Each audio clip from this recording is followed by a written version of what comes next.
welcome back to the Time for Heroes podcast. On the podcast this time out, I got Tom Vek. Big debut album came out in 2005. Describes himself on Spotify as a London-born multi-instrumentalist specialising in cryptic funk rock. So we're going to delve into all that, but what I like to do is go right back to the start, Tom. So what was life like for a young Tom Vek growing up? Right back to the start.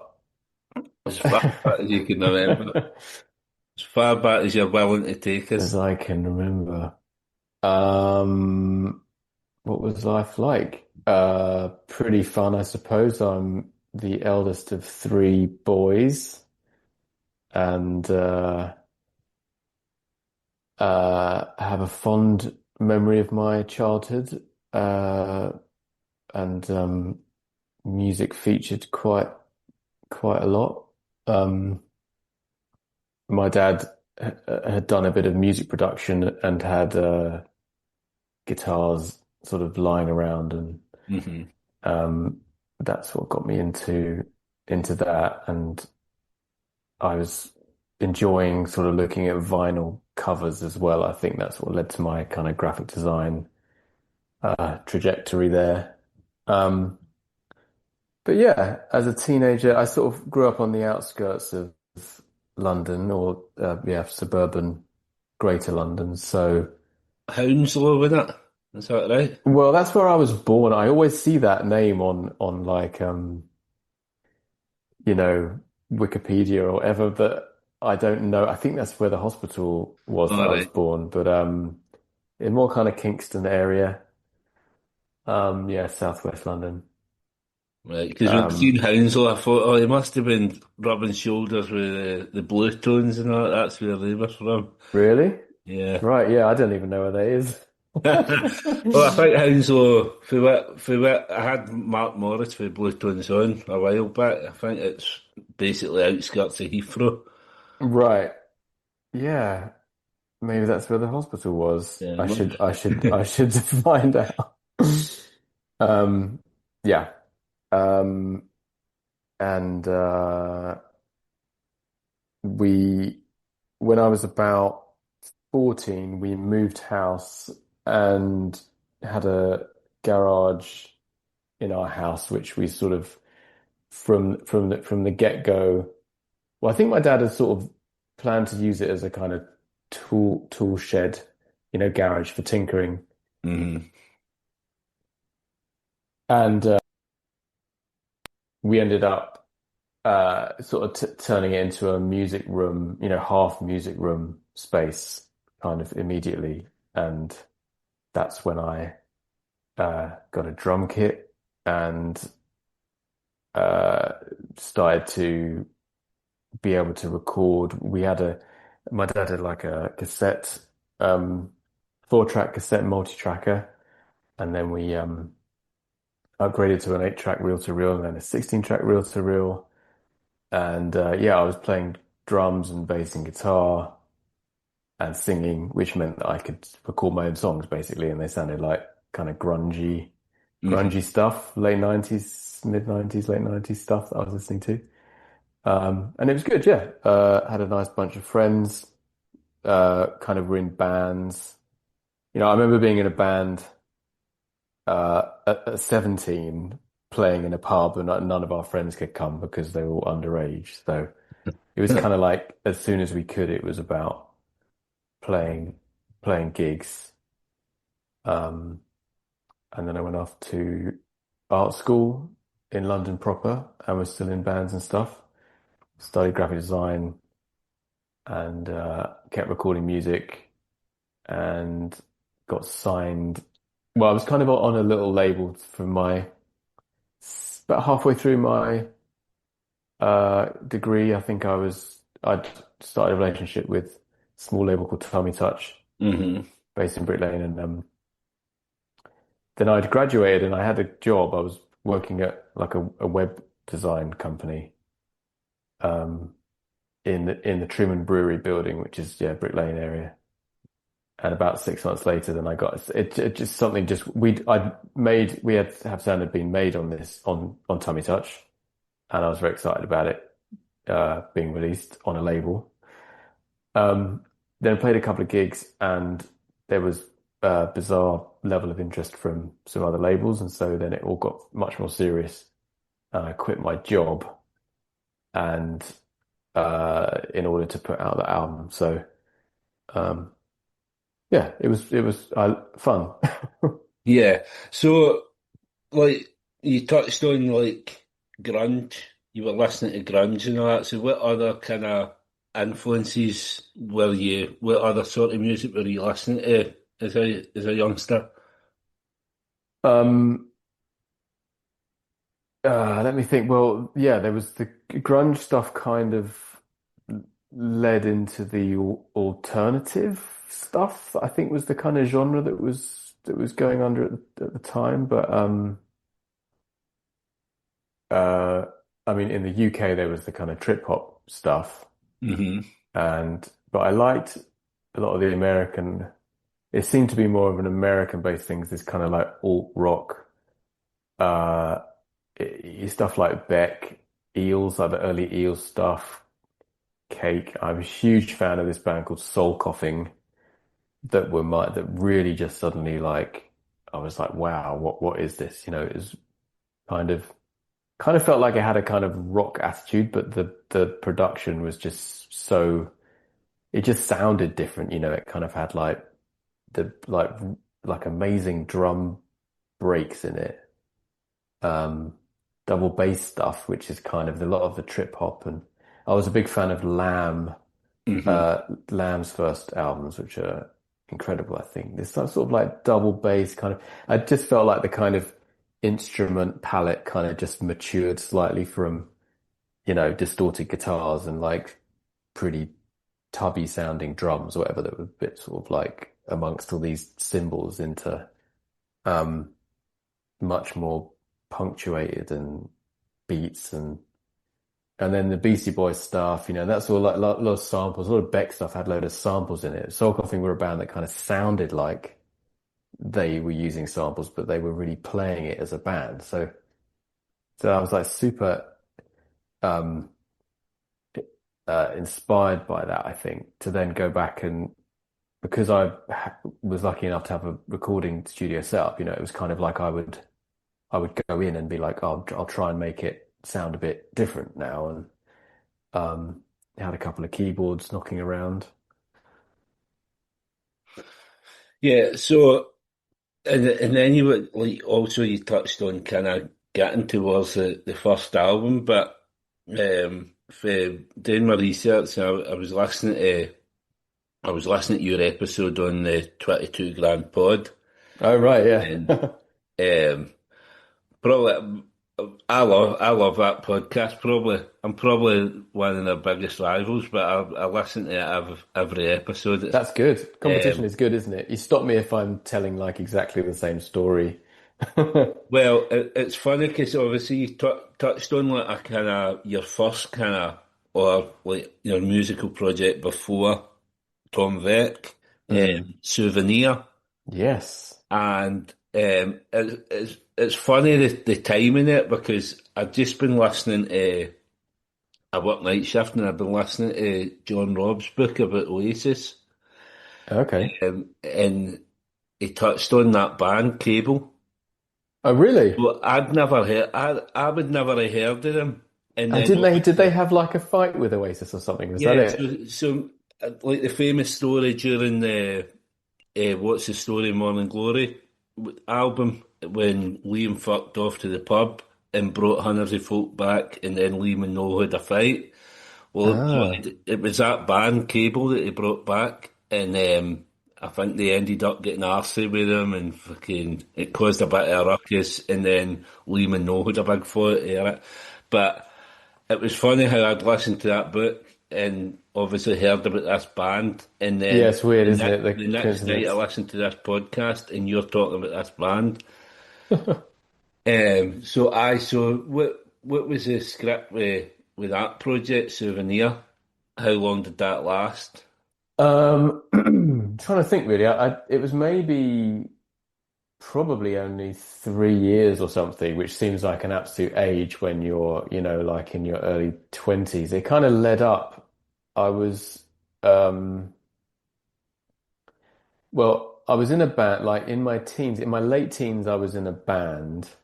And then I think I was, uh, took it so seriously that I think the guys, my friends, my school friends were in the band, like, I think they like left. They didn't kick me out of the band. They just all left. So I was on my own. But I was kind of like Yeah, recording the bits. But and also I was like printing out CD booklets and well, I couldn't like make CDs at the time, but I would still sort of make my own CD booklets and also cassette inlays and stuff. I'd try and sell some cassettes. Um, And that band of me and my mates was actually yeah, Zirconia, and then we were in a band, and then that had another band called Angry Candy with a couple of friends of mine. But Souvenir was the sort of like I'll go solo from now on. yeah. And I was embracing a bit of there was this kind of early kind of electro clashy kind of thing creeping in, I think, to the what was deemed as being like cool aesthetics. So I actually had a keytar for a little bit, like a Roland keytar, Hmm. and these like ski shades.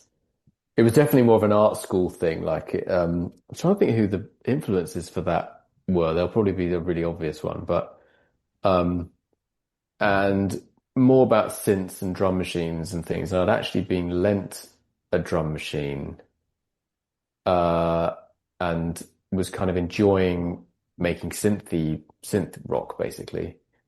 Um, Still like pretty distorted and crunchy, and I sung on some of it, and so that was like, well, some of that stuff kind of never came out really. I think there was the early Souvenir stuff was a bit more twee, and it had like, well, just a bit more acoustic. There's sort of some piano bits in there, a bit of guitar maybe, but it was like drum machines, so it just felt more like electro rock.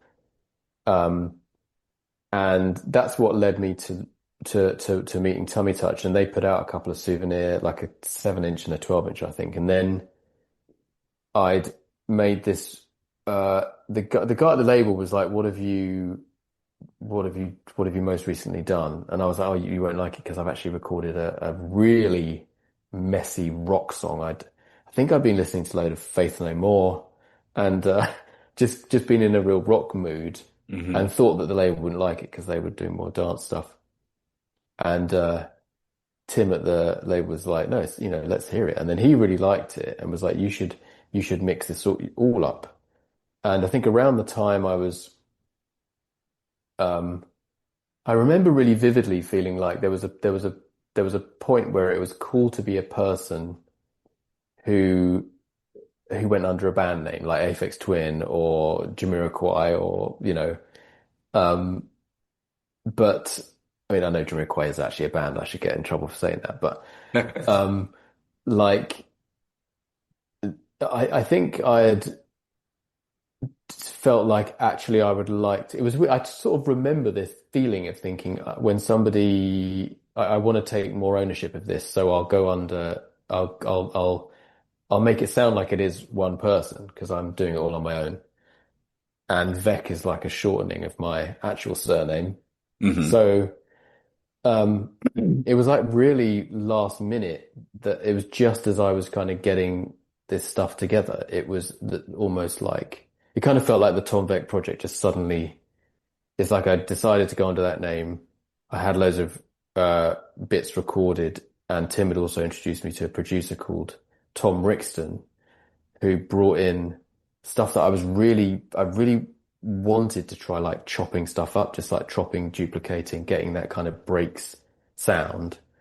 And we just immediately, I mean, we met to say hi in a studio. There was actually because he was quite friendly with Flood, and Flood had like one of his studios full of synths. He was like, "Oh, let's just meet there and have a mess around." And we came out of that first day meeting with one of the songs on the album. It was A Little Word in Your Ear. We just did it. I was like, I've got these drum recordings. I want to loop them up.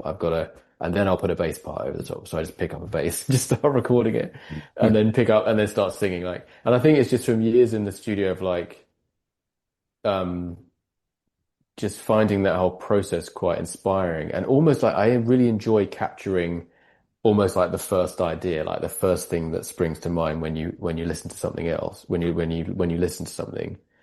If you can get that down, Yeah, well, the first idea is usually the best, isn't it? yeah, I'm very happy to subscribe to that.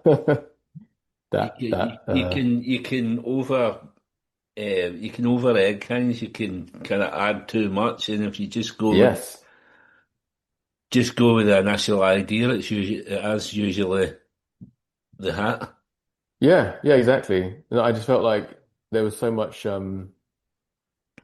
I think everything that had gone before, from doing a load of rock stuff and then trying a load of electronic stuff, and with Tim's great sort of encouragement to just do whatever felt right at that moment, and we'll add, there's no real consideration to playing it live or anything. So it was like, yeah, this song's got three basses in it, or this song's got none, not, whatever. So it was I just really liked the process of recording in a studio environment, whatever that might be, not a particularly fancy one, but just literally having the ability to record something over the top of something else, um, was always really exciting to me, because I could never hear what two things are going to sound like over the top of each Hmm. other. I get it all the time with notes and melodies and things. I can't, and I really like performing stuff and just hitting weird notes and being like, oh wow, like that's cool. Um, so yeah, And, yeah, and obviously, so when the album comes out, it's in a certain time where there's loads of kind of electro kind of music coming out at that point. yeah. Like we're in the kind of indie sphere. Like obviously NME was championing um, Sunshine Underground, all the American bands, Rapture, LCD. So at that point, you coming out, did it feel like you were part of something bigger? Uh, yeah, I mean, I think it was a very kind of healthy time for new, new music. It felt like there was just a new sound turning up. I don't know whether it was just the exact age I was, but, um, the kind of idea of going to like indie clubs that were kind of like, dancing as well as indie, sort of that crossover thing. And, Hmm.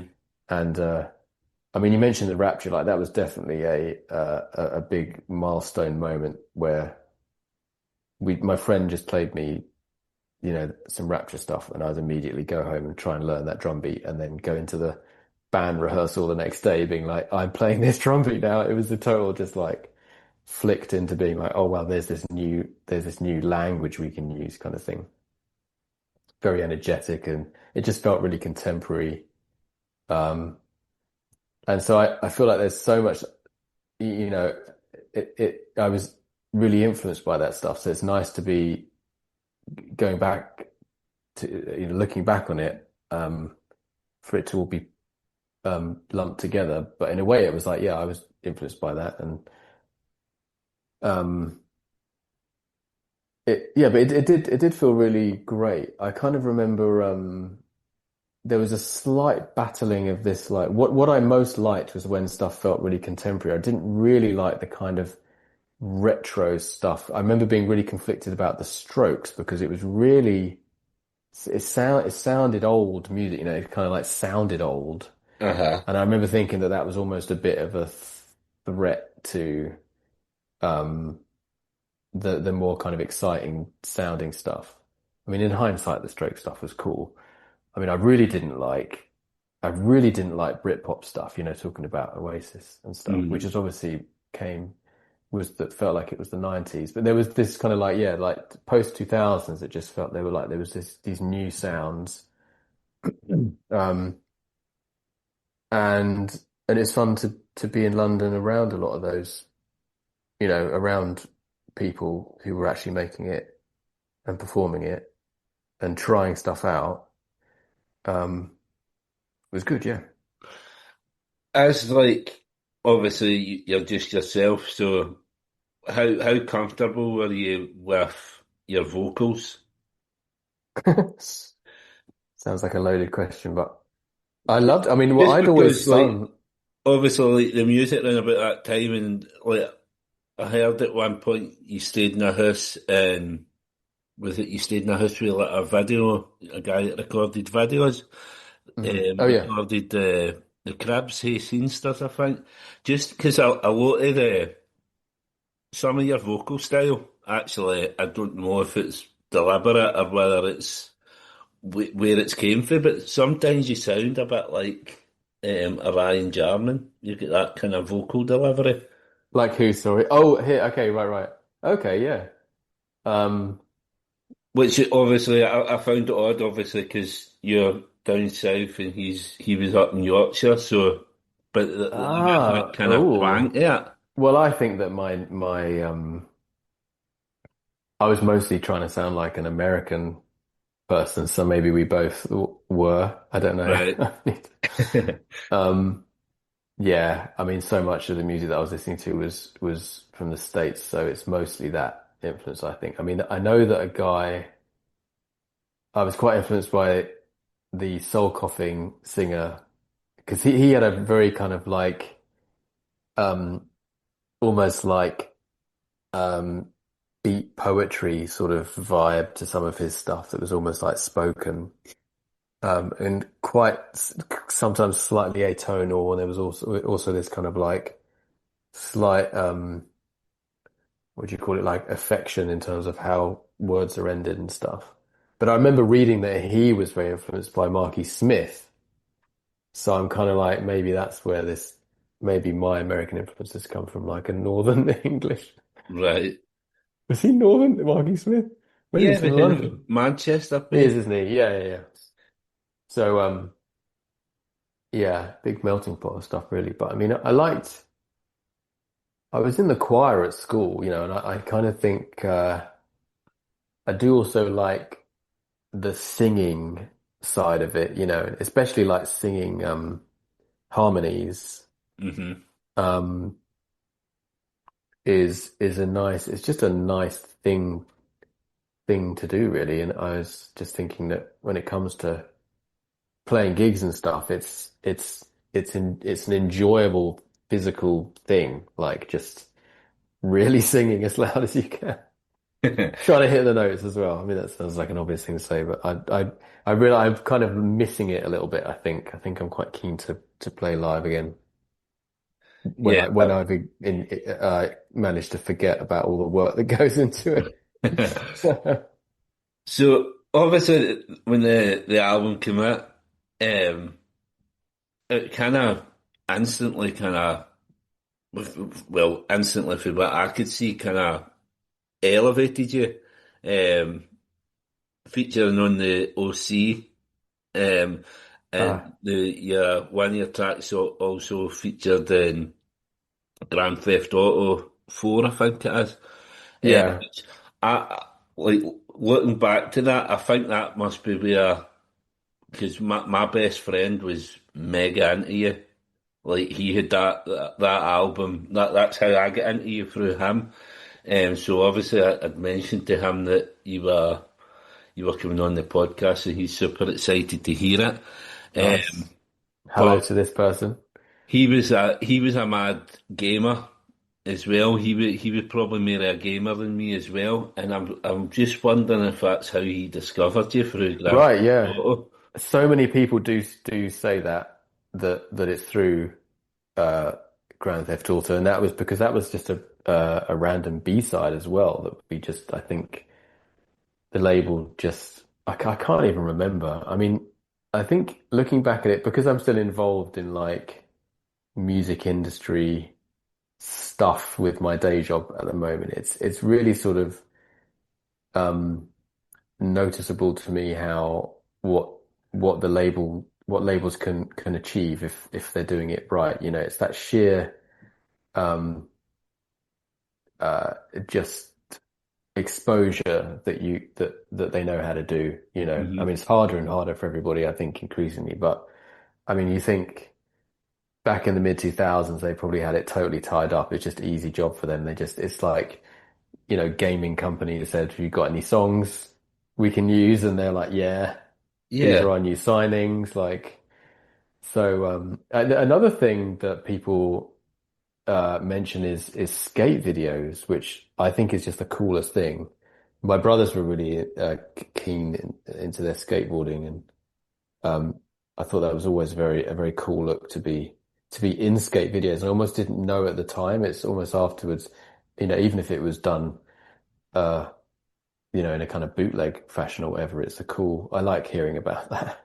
it's funny you mentioned because I was going to kind of list off that there is certain games that kind of lend themselves to obviously Grand Theft Auto, where you get in the car and you had all the different radio stations. And another one was Tony Hawk's, which um, played all the different tunes as well. Even leading up to now, like a lot of bands got famous through FIFA. Like Right. Yeah. a Oh, lot yeah. of Yeah. like not so much to get famous, but you'll get a lot of people that maybe aren't necessarily music lovers, and that might be playing these games might be the only way to discover music. Yeah.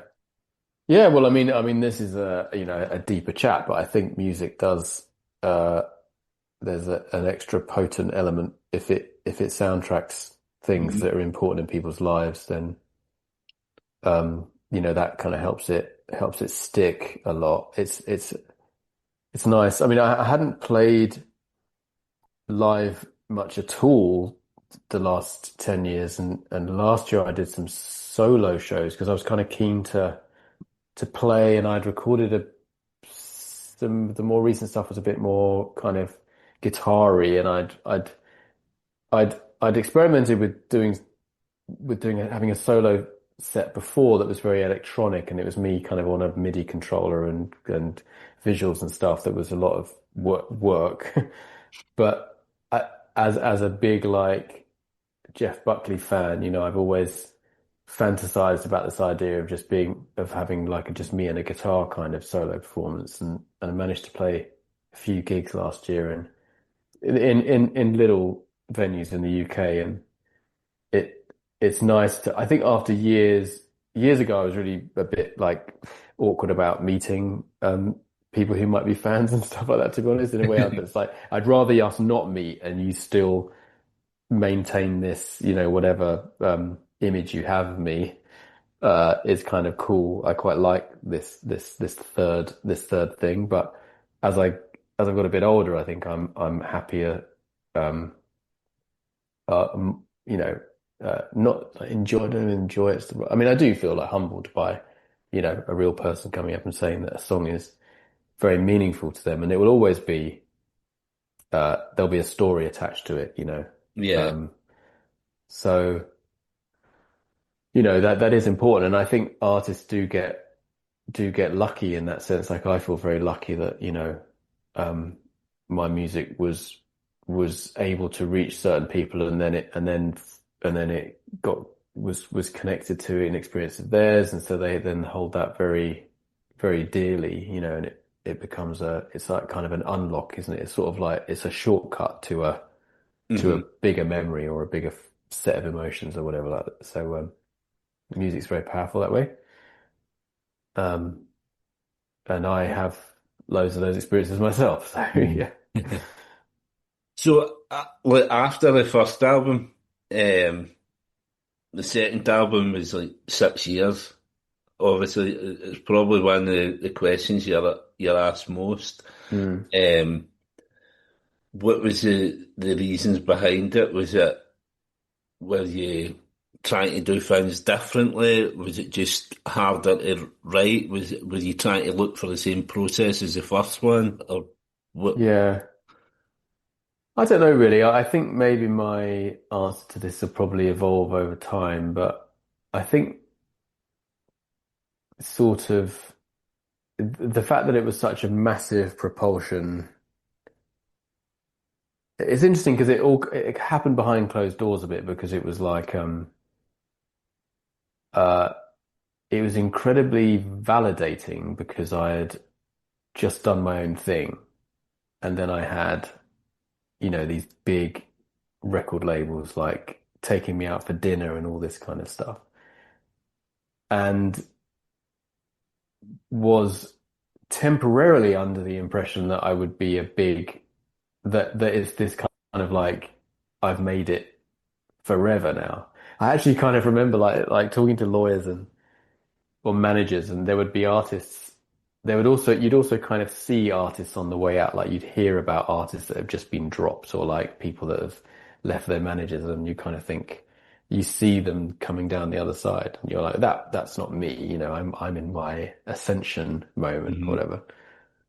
Um, and I think what had happened was that the experience that I went through had had had quite a big impact on my maybe it was my creative process, which mostly is just recording a load of absolute nonsense that sounds like nothing and still kind of keeping on with it, or at least knowing, like actually having the kind of joyful um and maybe even like sort of slightly motivated thing. I think when you're an underdog, you're like, um, my stuff's good. Like I deserve to be signed, or I deserve to be, playing to big audiences and all that kind of stuff. And to be honest, I think I grew up in a bit of a mindset of that, like, you can do it if you want to, kind of thing. And I think that when you did have the opportunity, and the album and stuff wasn't quite as big as you might have expected, and then you sort of notice this like settling back down, then you're like, oh, well, now what? Like, what do I visualize when I next want to be, like motivated in terms of doing something? So I think I was just like probably like fairly traumatized from that Yeah. process of not really knowing whether, because like I said, I think it suited my personality to be a bit more of an underdog and fighting, playing it cool and whatever. Then suddenly, when the narrative turns a little bit and it's like, oh, this person's just got a really big record deal and whatever, and then someone might be, well, it's not that good. I was like, no, no, no, no, no, no, I don't want to be on that side of the, I don't want to be Yeah. on that side of the argument. I'd rather be just like a dude messing around and it happens to be cool. So do you then start kind of overthinking things, second guessing yourself, stuff like that? Yeah, yeah. There was a very practical thing as well that my parents had. I mean, obviously, it's like I'm sort of growing up.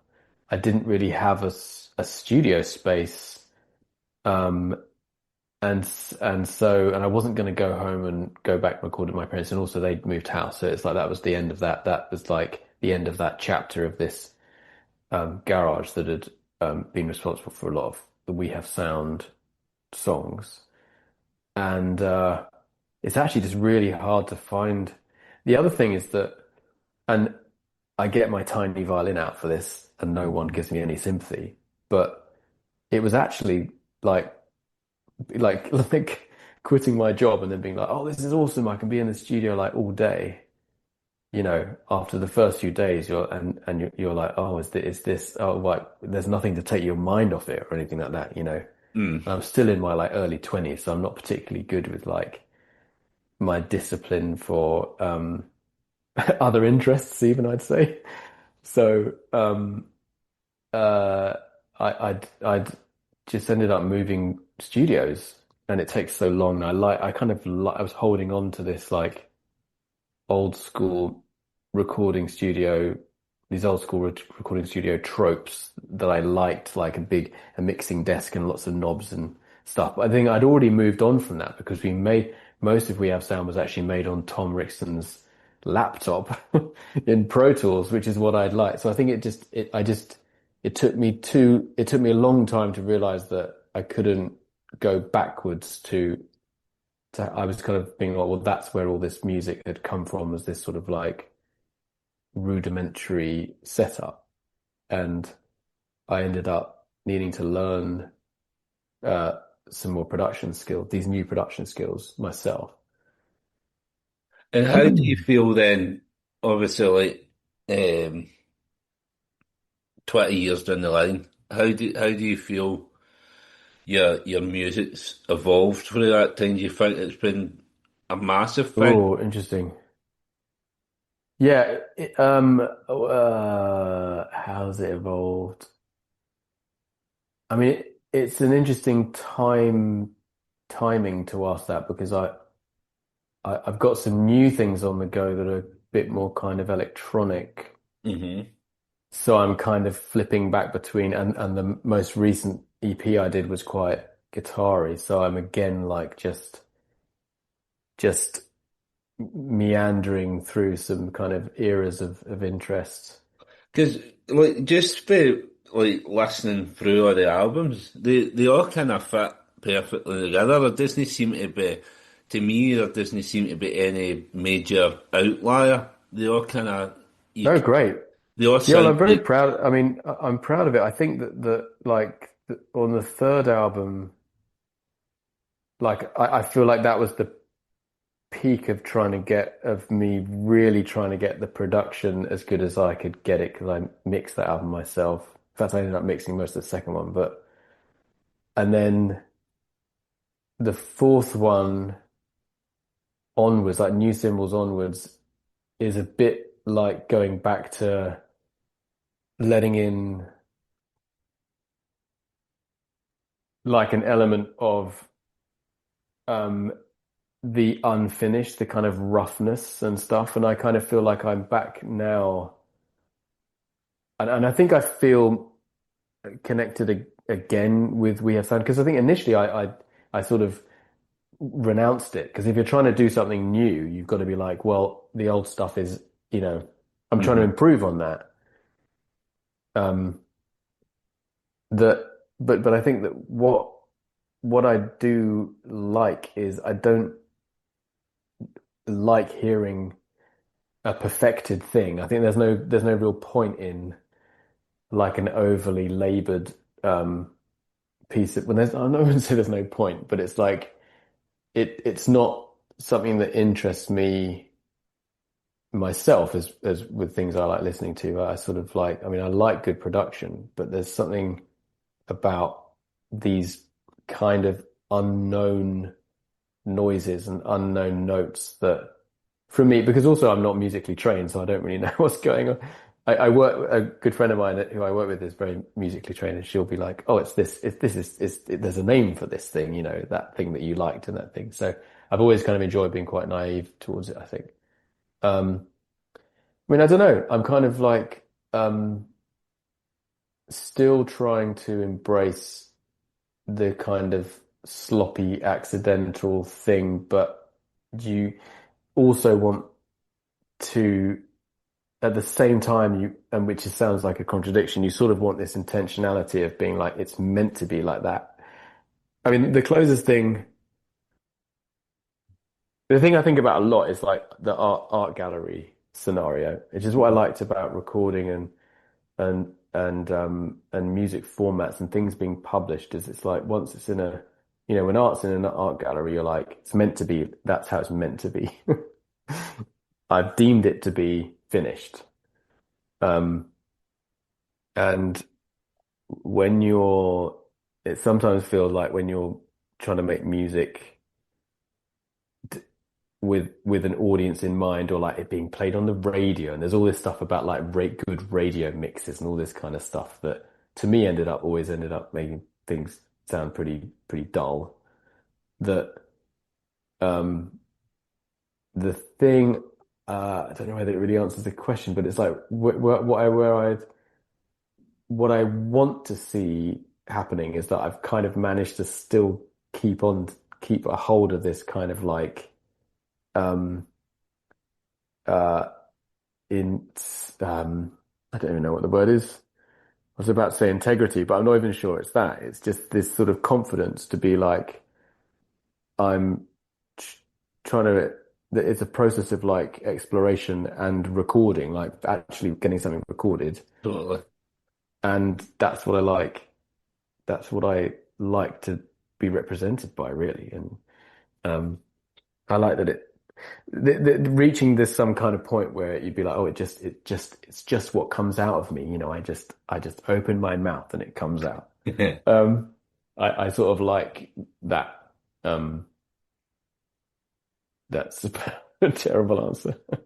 No, I mean, it's just, you can see that you're obviously, it's something that you think about, and it must be so hard to kind of bring out an album that for a lot of people was like the kind of pinnacle, and then you need to keep moving on and releasing other stuff, and there must be that struggle with it, as you kind of mentioned that for a while you wanted to kind of renounce that album. Yeah, well, Now, it's very kind of you. I mean, I think it's got a real mixture of things going on We Have Sound, and I remember, like I said, I kind of couldn't listen to it for a little bit.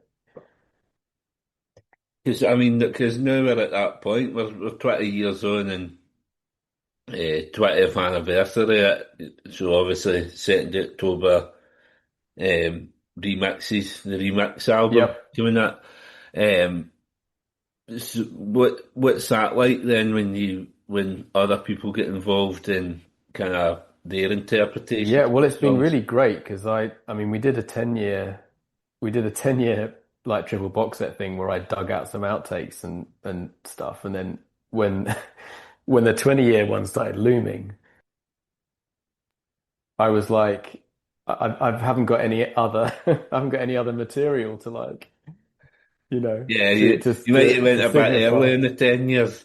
Yeah, so it's like, and then I think it was because there was some remixes that hadn't actually come out on Spotify, so I was trying to dig them out, and then I was looking at them thinking like, oh, it's kind of like there's sort of one each for there's like three songs where there's remixes, and I was like, well, maybe I could pad it out with new ones, and then when I started asking, approaching artists that I admire and friends of mine and stuff like that, I was like, actually, I might be able to get all 10 songs covered.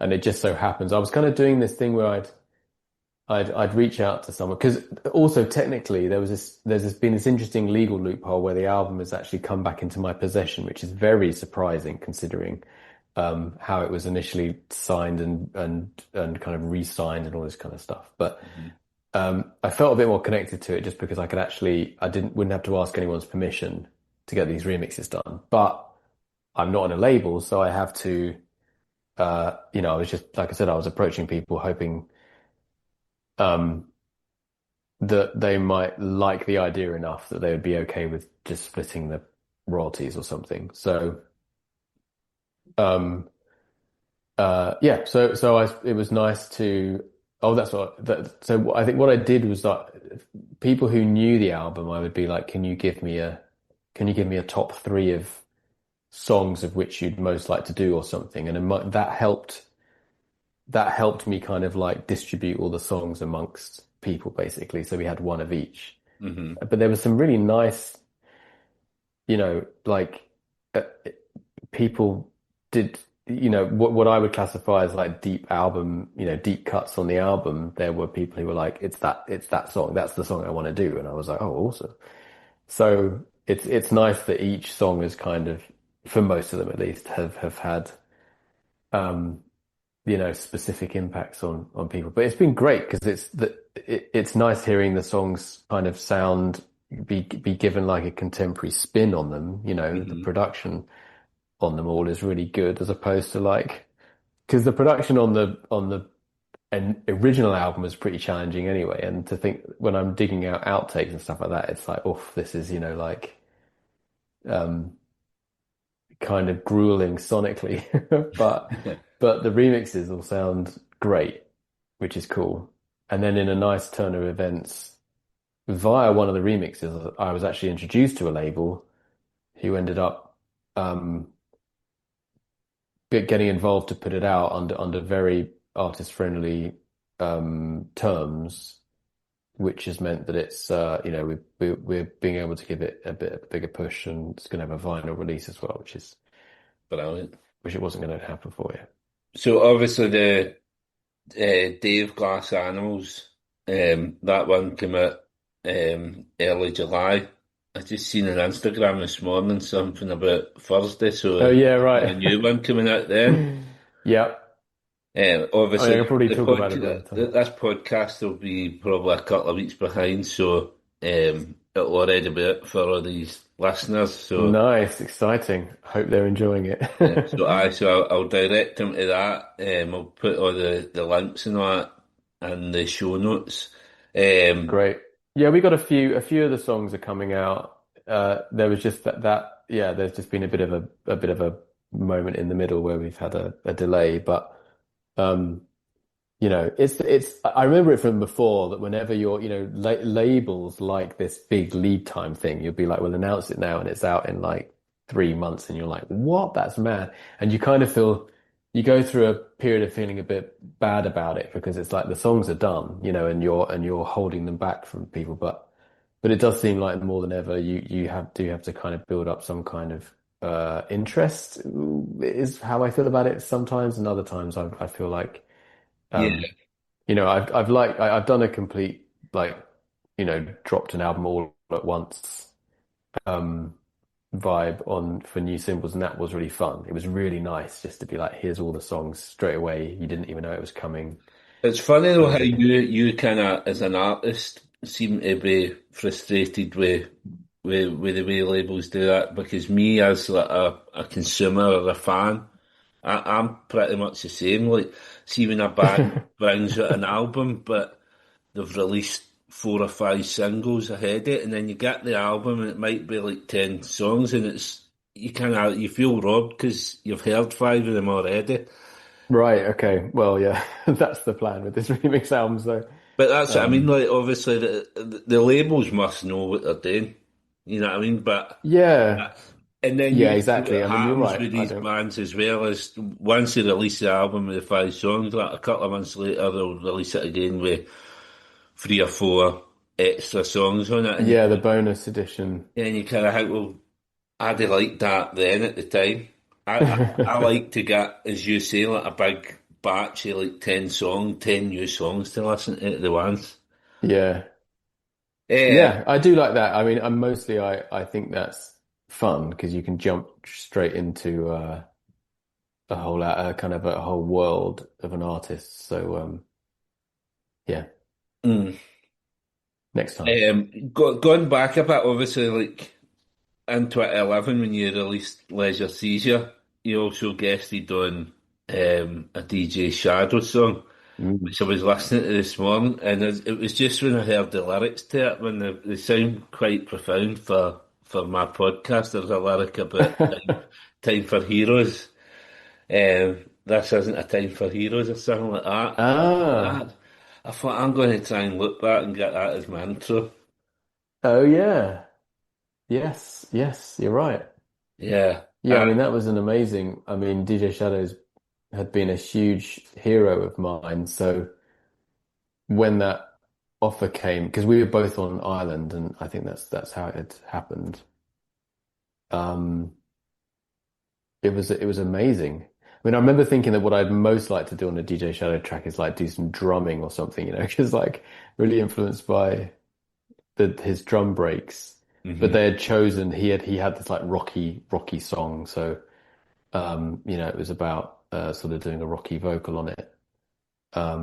But it was great. Yeah, I got to meet him a couple of times, and um, I even performed the song. I even came out in the middle of his set a couple of times and played it. He was playing in this big um, sphere with projections it was like projected on by a couple of projectors, so it was completely spherical projector thing called the Shadow Sphere, which was amazing.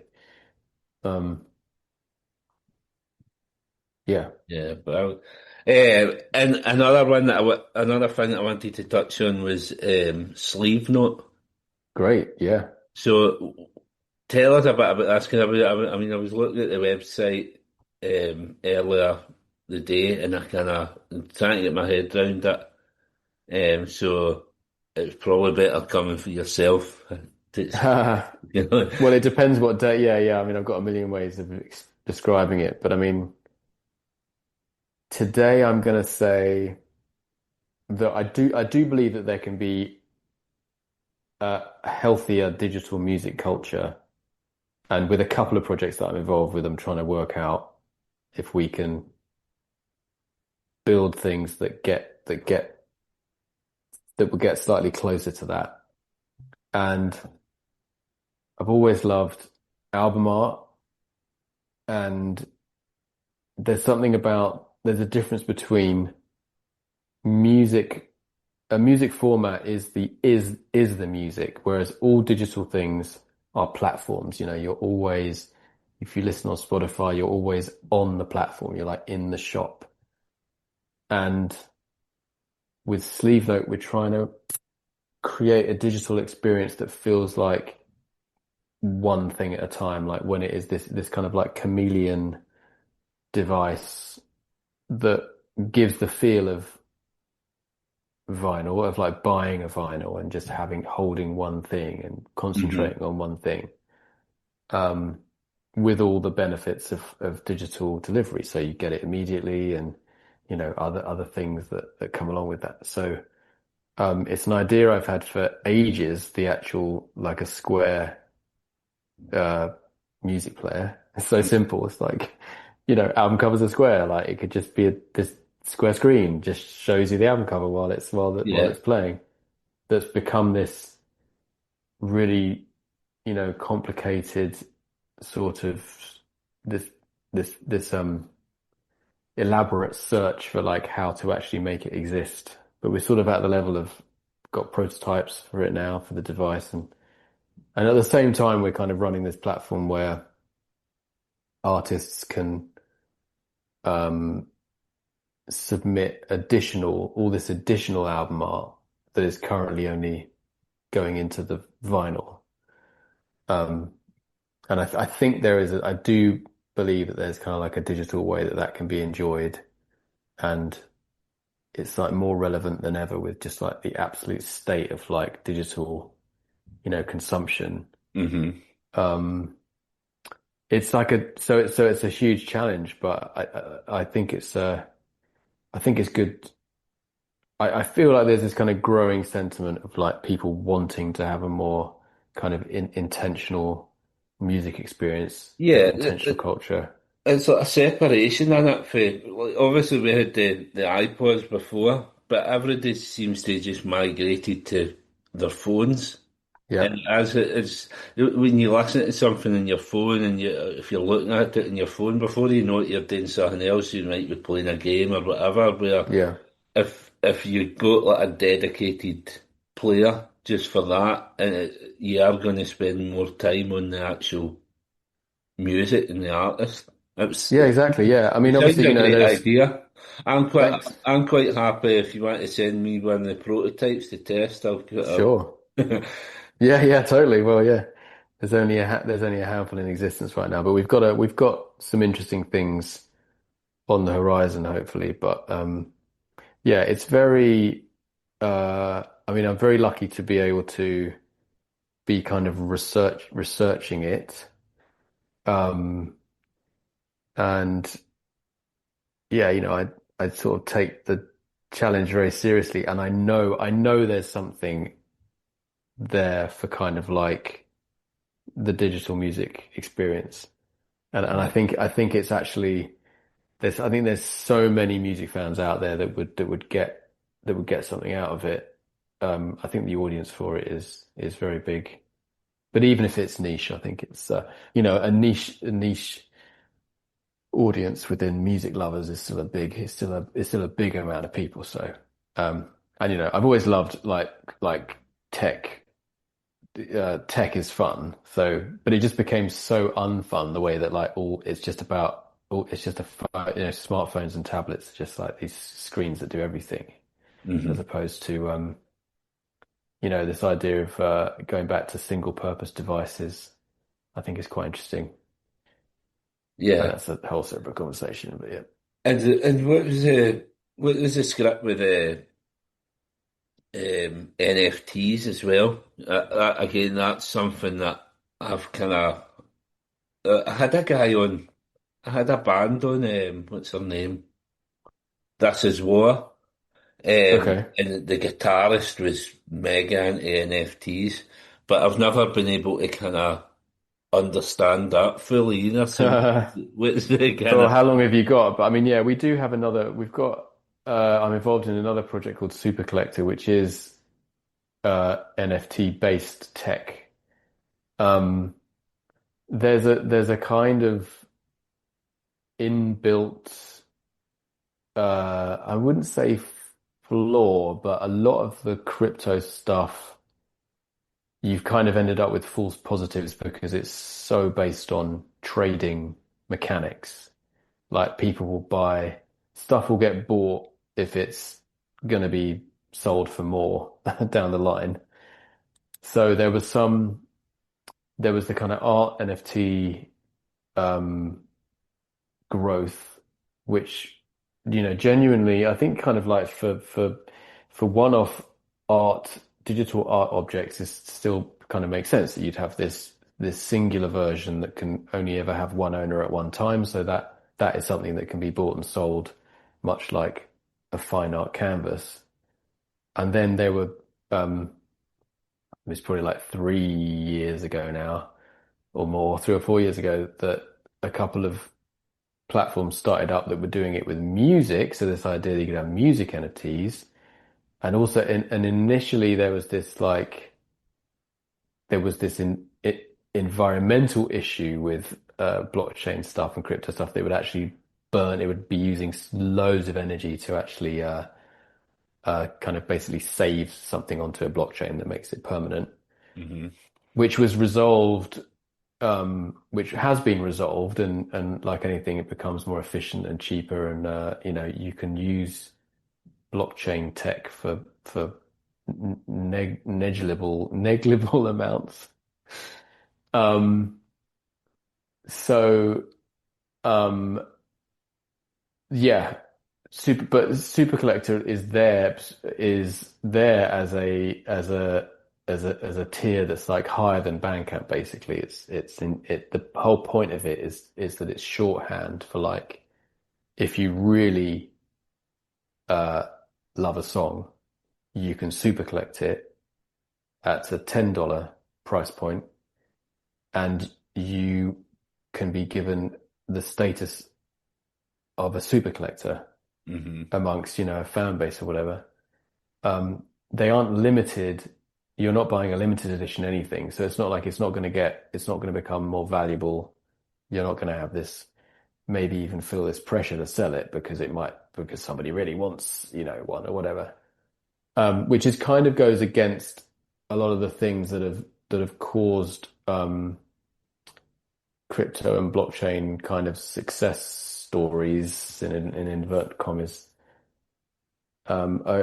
recently. So it's an interesting space, but it's lost. I mean, it's a lot of platforms have sort of disappeared or pivoted or whatever. But there is some. I do still believe in this permanent, having like a permanent portable status is what the blockchain stuff can do. So it's like, if your Bandcamp, you can uh, buy a lot of things off an artist via Bandcamp, but you can't go somewhere else with that status, if you know what I mean. If you go outside of Bandcamp, you can't. You're not validated. Like, if that artist had a fan club or something, you don't carry that data with you. And with the Right. blockchain stuff, if that makes sense, it's what it is termed decentralized. It's like anything. It's just sitting there to be publicly kind of queried. So I think there's something there, and I think that we will see that tech used for that sort of stuff, because otherwise, I I say that, um, access is access is over and it's now about association because you can access all music. It's very hard to charge for access to like gatekeep that access. Um, but what a fan can do is they're like, I can I can charge for saying that you're associated with me. You know, that's what you're buying off an artist. Right. You're buying this direct thing. It's not transferable. You can't copy your certificate that says that you're a super collector and send it to someone else. And you know, you can't share. It's like this idea of when mailing lists get, you know, early access to gig tickets, they just get sent a link and that link can immediately be shared amongst everyone, whatever. Hmm. Whereas if you're using this tech that like you can only buy tickets if you actually have like collected music and your, you know, your personal wallet has to like verify that, then there's a real use case for that, I think, for the sort of super fan Yeah. model. I get that now. It makes a bit more sense now. Oh, good. Okay. Yeah. 'Cause So I'm better at explaining it some days than others, but yeah. yeah. Because whenever I hear that NFTs, man, I think it's a minefield. I think you either understand it or you don't. Yeah. Yeah. I mean, it's a very busy place with a lot of like cynical projects in there, and so it's very hard. I mean, it's a bit like AI stuff now. I mean, it immediately has baggage. Um, and to be honest, it would be nice if there was like a music tech, if there was a tech that came along that people were a bit more like neutral about from the beginning. Yeah. I don't know whether that's going to happen now. Um, so yeah. But it's definitely an interesting time. I mean, I just really want to see something actually good, like some actual good news come out of tech for music, you know? Like, I think it can be done. It's going to be built by people who just have a lot of integrity and their principles intact. And I like to think that that's what I would have, I do have with our projects. So, um, yeah, that's what we're working on really, like something that's artists like to use and fans like to use, and it's good for everybody. You just want everything really. Brilliant. So, um, what's coming up next? Obviously, October the 2nd, the remix of That's it, yeah. We Have Sound drops. Um, you touched earlier about maybe some new music probably into next year, I would imagine. Yeah, that's about it actually. There's nothing concrete, but I'm hoping that there'll be some new music out after this We Have Sound stuff. Well, I mean that seems to be the way bands do it. Obviously, um, I'm going to see Cast. Obviously, I know you're not keen on the Britpop. I'm going to see Cast Mm. towards the end of the year. It'll be their, what is it, 30 years for their debut album. So Wow, they're okay. playing that in full, and then right at the start of the year, they're bringing out a new album. I went to see the Cribs last month, celebrating 20 years of New Fellas, and then they've just announced a new album in Yeah. January. So it seems to be the way, celebrate the anniversary of something, and then Yeah. immediately bring out some new music. It seems to be the way forward. That seems to be the new. Yeah, I'm not being I'm not as it's not as predetermined uh for me, but it's just a motivation to think like, well, if I've got some extra ears on me, then it's nice to know that there's some new music. But yeah, you know, I mean, I'm still really proud of the EP that came out last year, I think. Hmm. And then, you know, I managed to kind of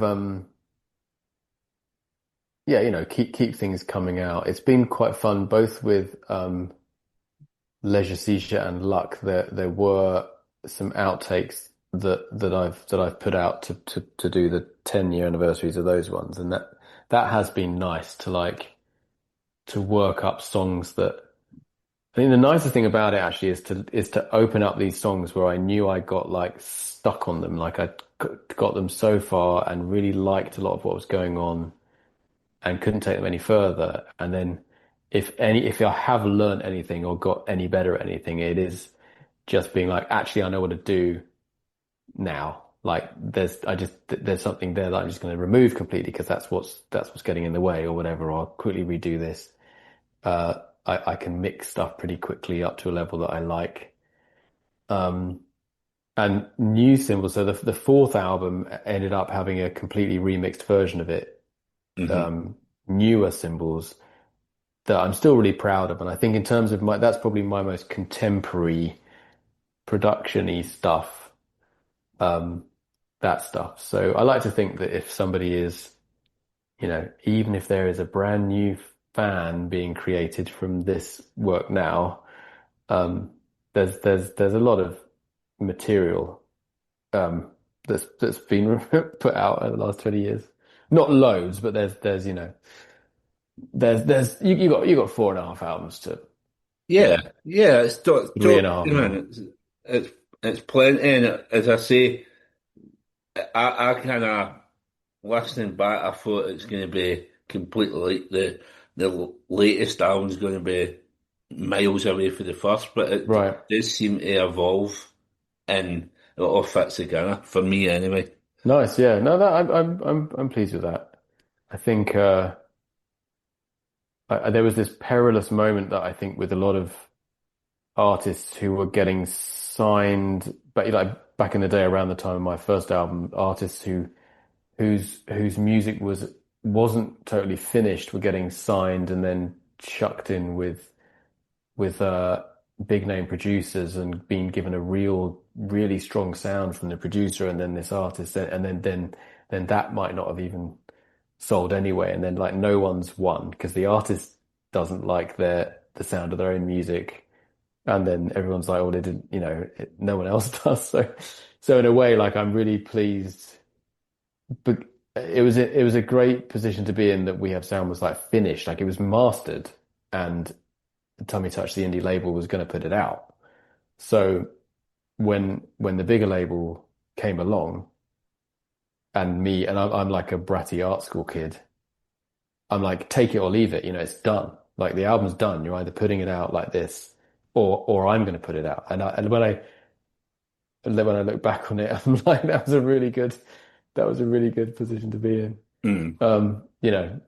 I It's funny do. that I had a band on. I had Ross Stewart for the Mardoos on a few episodes back, and they were obviously around about the Cribs and the Paddingtons, and so they had an album due to come out. I think it was 2005, 2006, signed to Pop Tones, Alan McGee. And then obviously at that time the music industry was kind of turning its arse, and the album ended up never coming out. And Uh, they just brought it out 20 years later. They just brought it out last month, um, and it sounds as fresh as ever. You know what I mean? It wow. sounds like it could have come out now anyway.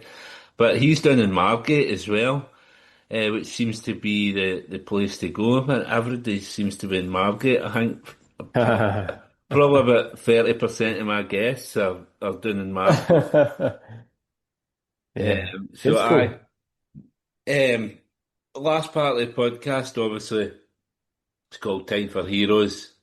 Um, and you're Oh. a proper hero because you picked all your guests already and sent them to me. So I talk us through your guests, and obviously I says to you on email, I says you can chuck in your extra ones as well. Oh man.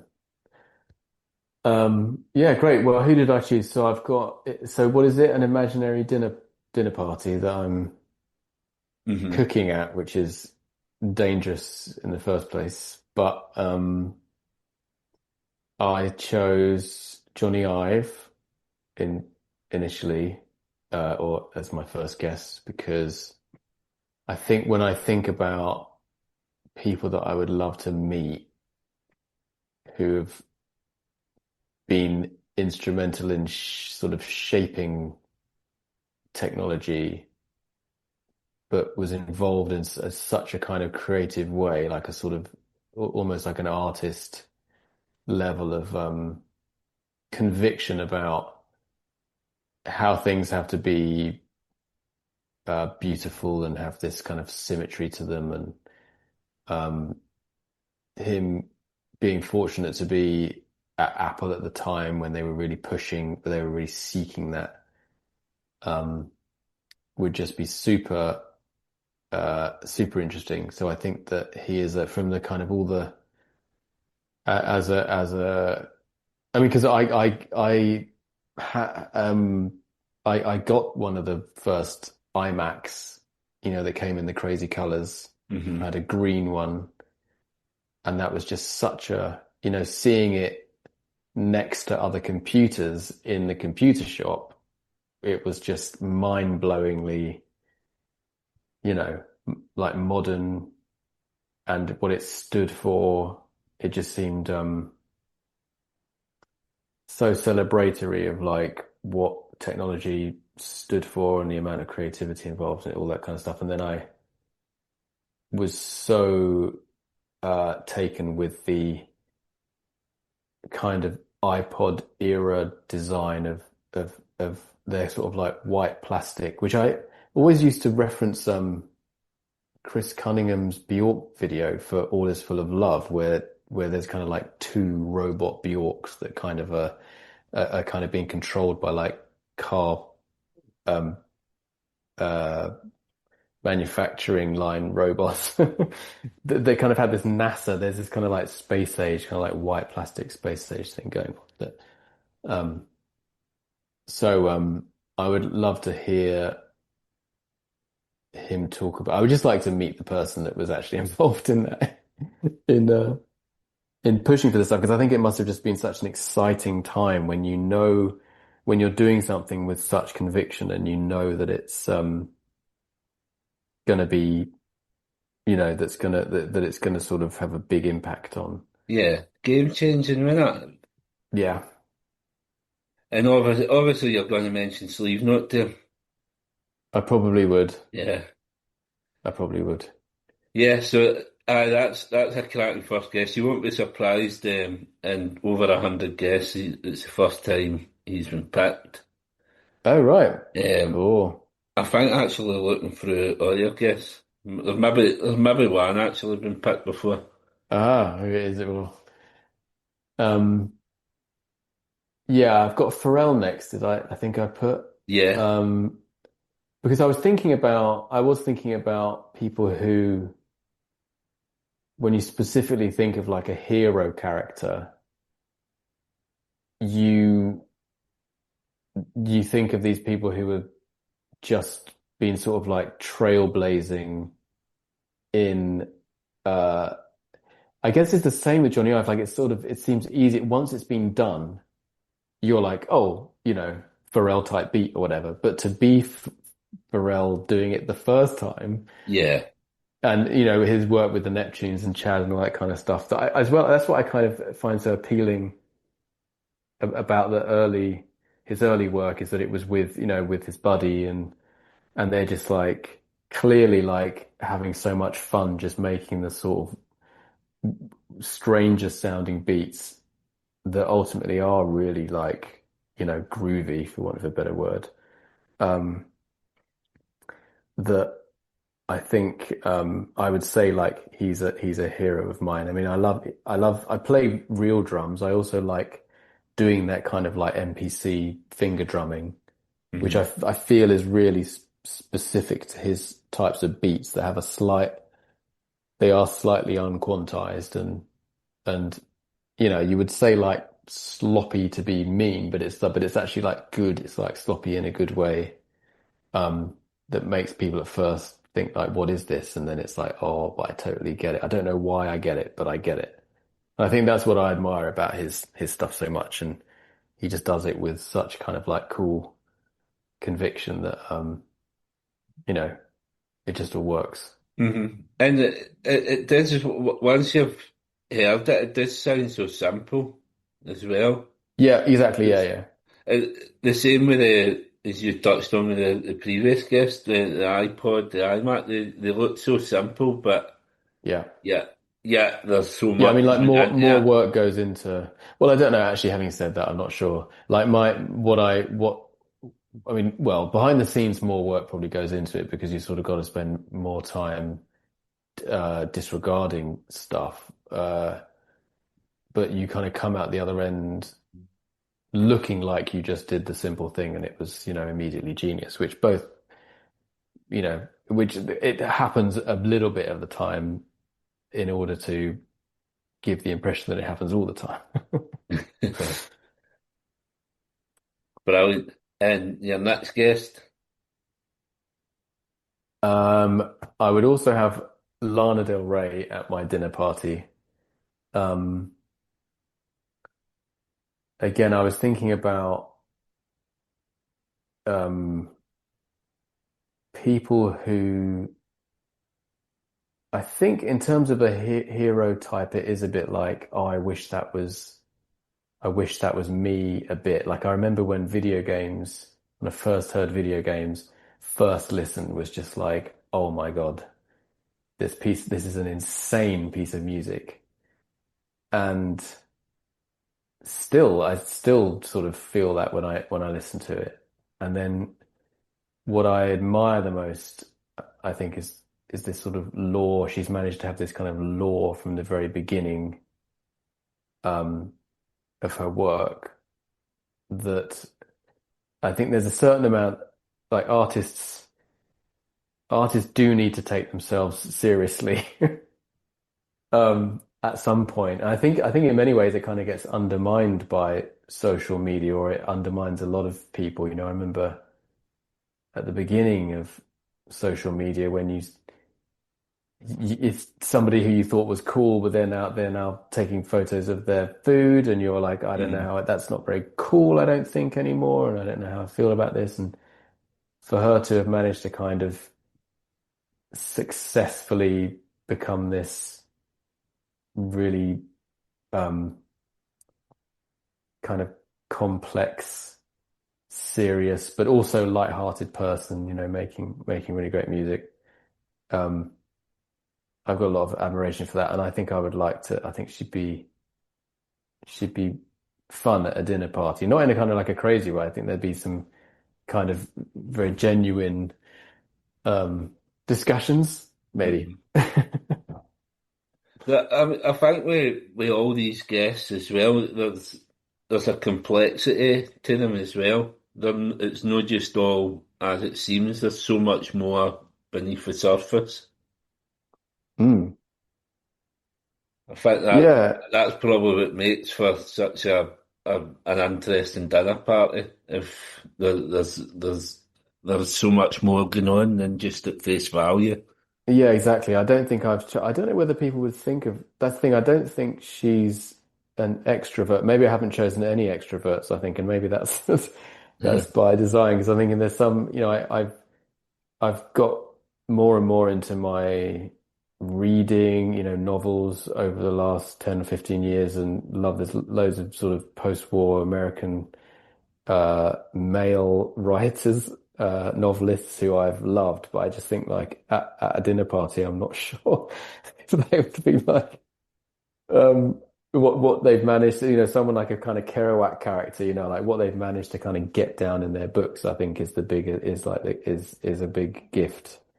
Um, and of all the art forms, I think I can get on board with the tortured writer, who ends up with a beautiful seminal book is is is the most extreme between the two characters that I can kind of handle. Like when someone's kind of like over the top rock star mess.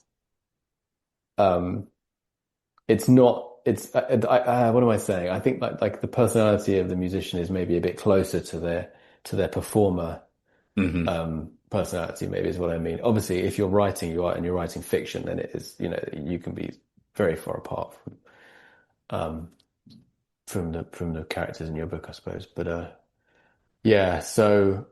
Um, for my fourth guest, I chose an American architect called William Kreisel, who um, is, I think, amongst mid-century architects is lesser known than some of the big names, but um, very well respected for his homes, particularly in Palm Springs, where he was um, involved in the early kind of desert architecture style of these beautiful, typically single story kind of bungalow houses that would be flanked by with a couple of palm trees and have mountains in the background. And to me, that's sort of like Californian modernism, optimism. And for those things to have been designed, like those houses to be designed in like the 50s even or the 60s and be such a shock to people, but also just function so well as homes, like to be so well thought out. Hmm. I mean, I get quite frightened, there's not as much of that kind of architecture in the UK, obviously with the UK being older and lots of people are still living in houses and wanting to live in houses that were originally designed when there was no inside bathroom, no inside toilets. Like, so you think about how houses are laid out. I mean, because I actually live in a more modern bungalow, which I love, and you can just tell that it's sort of like the thought for how you um exist in a house is just much more considered, and the kind of human scale and everything. I'm obsessed with like aspect, like what rooms would have what light at what time of the day, and a lot of William Kreisel's houses would have swimming pools. Obviously, it's Palm Springs, so you'd have a swimming pool in there, and it's just the total dream for me. This like Californian mid-century bungalow with a swimming pool in it. Um, I do feel like it is kind of actually the ultimate art form, I think. Architecture, dare I say? Oh, I'm not sure. Feeling fruity today. I don't know. But I mean, I think I think it's possibly, maybe not art form. It's the sort of apex of design. Because I But feel like my journey has been like I've studied graphic design. I was interested in, like printed flat designs, and then was interested in product design, like objects, and then that trajectory just continues into a a big thing, and that is your home, and that's yeah, like how it affects your life. well, exactly, because when you're designing something like that, you're designing something that somebody's going to spend the majority of their time in, so it Yeah. takes up so much of their life. It's something that, I mean, 20 years ago, I never thought I'd be interested in, but like grand designs is one of my favourite processes that I'm Yeah. fascinated with what people do and the ideas they've got. Nothing's ever the same on it.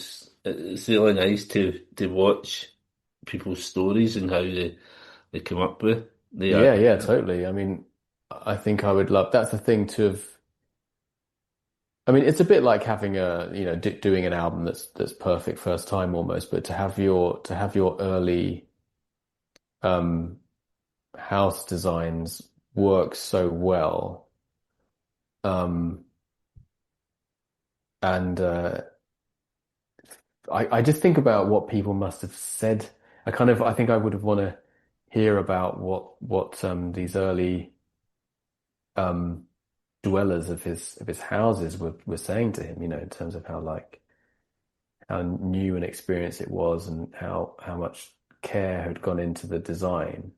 It is that is the thing with design, you can sort of like some of it is necessary and there's a lot of design that isn't, you could argue isn't necessary, but you do it because um for some people it has to be done. Like it has to be well designed. You can't half design something. Um if a decision has to be made, you want to make a designed decision. Hmm. And again, even if it's very simple, even if it's like there's nothing on that side, that's just a flat side or whatever, it's like sometimes you have to fight for that. So I think I would, if I could sort of live a few different careers at once, I'd love to be a product designer and I would love to be an architect. I think both of those, I mean, it's a bit like being a musician. I suppose there's a lot of people who have made recorded music, so just doing it is not quite the same as, you know, what you really want to be is one of those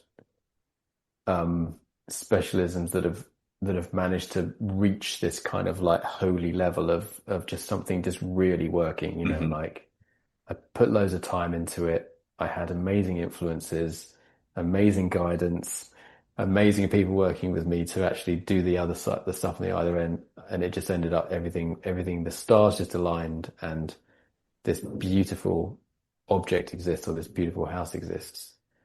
Um, is is very inspiring, really. I get a lot out of that. And to be honest, I even like, I mean, I'm a big like car design dweeb, and I get a lot of joy from just looking at the shapes of cars. Sometimes it's just like sometimes you can tell when it was a compromise, and you can tell when a designer has just wanted 2 points to meet, Yeah. and it has actually and has actually been allowed. I say allowed, the forces have actually allowed that to happen, and what a kind of achievement that is. Um, so yeah. Yeah, I get you. And that adds it so much. Again, it's the complexities of the mind to be for a designer.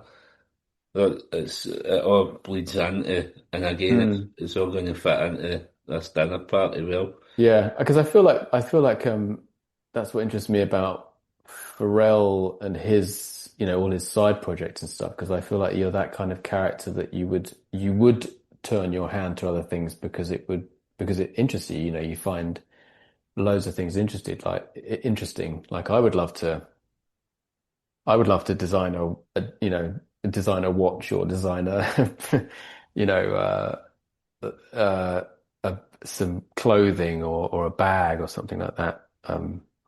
That it's it would just be interesting to experience it. Um, to see, maybe it's the experience more than what you might end up with. But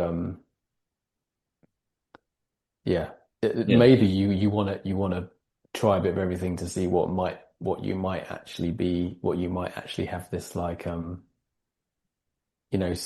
saintly skill to get right the first time. People are like, oh my God, everything they do is just so like whoosh, the first time. Hmm. I think that's, you know, which Yeah, I I mean, they all sound really inspiring. hmm, yeah. And obviously, you mentioned some of your other picks. You mentioned one of them previously there, Kerouac. Hmm. So what other picks are you going for? Because obviously you I know Oh you yeah. sent me a few. Um, well, I thought of, it's funny, I realized that I would love to have Tim Comerford at my dinner party. He's the bassist of Rage Against the Machine. Mostly to just tell him how much I loved playing those bass lines and how like I learned to play bass um to those parts that he wrote. And again, when you think of like a debut album that is just full of so many iconic and totally kind of new sounding stuff. And I just admire him as a character that sort of like he's managed to keep this he has such a strong um identity to me, which I think is very uh yeah, like a hero of sorts, I think. And I Hmm. really like the bass. He plays these Music Man basses that I've always loved as well. And now he's got his like signature models and stuff like that. So I'm kind of like, I think I'm a bit obsessed with bass guitar culture at the moment. But like from the perspective of when you get to signature like this, it's been a big explosion of like signature model stuff now, which I always love that idea that you have a standard type of guitar, you have like a Stratocaster or whatever, and somebody might do their own paint job on it, or they might take a knob off because they didn't got in the way, or they might have even dropped it and something fell off it. And then when you have kind of like particularly younger kind of impressionable minds looking at this person, they're like, wow, what's that? That guitar is so cool, like your specific guitar. And so you get these signature models where they've like they copy them, they take the knob. If the knob's missing, they'll be like, okay, now there's no knob there or whatever, or they'll collaborate with the artist to be like, what have you always wanted to do to this thing? And they're like, man, I've always wanted this shape to be slightly different, so they can kind of collaborate on a signature instrument. And I've been really loving the kind of content that's happening around signature instruments at the moment. So yeah. Yeah, and then as for a writer, I'm not sure if I kind of decided on a writer. That there is a writer called Steve Tisek, I think is maybe the right way to say it. He wrote a couple of books that I loved. And there's a book called Karoo that is something happens in the book, not even in the story. There's something like in terms of the how would you say, I want to say it without sort of ruining anything, but something happens in the actual mechanics of the book that I want to, I would want to ask him about it. And I would want to like really geek out, even if I've misunderstood what happened. It fascinated me so much that there would be this there would be this writing device going on, which again I'm being very cryptic about, but probably wouldn't be interesting. Crypticness bleeds for your funk rock into your hero. Oh yeah, did I write that? Yeah, cryptic funk rock. I think that's more with the lyrics type of thing that I don't mind. I've never minded when people have said like, I don't know what that lyric is about, and I'd be like, well, I don't. Some of the times I don't either. And your interpretation, I'm kind of cool with other people's interpretations of some lines. So it's a bit, yeah. It's just non-committal because oddly, it's like, although I've done some instrumental music, I still like music with the human voice on. But lyrics that are words, so they've got to say something, and then quite often I think growing up I feel like kind of grunge and all that kind of stuff just had there was this vocabulary of just being upset, just generally being upset. So I think there's that kind of like vague. There are lines along those lines that just sound like correct lyrics to me.